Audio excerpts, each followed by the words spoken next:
So guys, tutorial kung paano i-dam ang ating mini dam. First, kailangan mo lang siya ibaba. Yan. Ibababa mo siya. And then, tapos, kailangan mo siyang i-cambio ng permera. Hindi pala siya magdadam pag hindi mo siya kinambyo ng permera or segunda. Pag neutral, hindi siya aangat.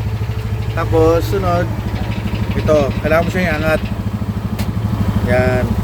Tapos pagka mag-dam na, gusto nyo mabilis ang dam, kailangan mo nang pigain yung throttle. Yan.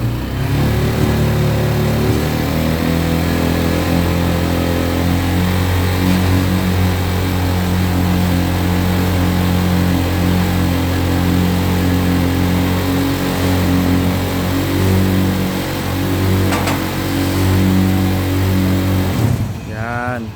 Tapos pagka gusto nyo namang ibaba na, yan, ibaba mo lang siya yan ulit.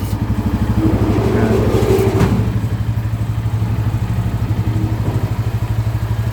Yan. Pagkatapos, kakambyo nyo siya ulit ng neutral. Tapos, ito, iangat nyo ulit. Reverse lang nung ginawa nyo nung una. Okay na po, thank you.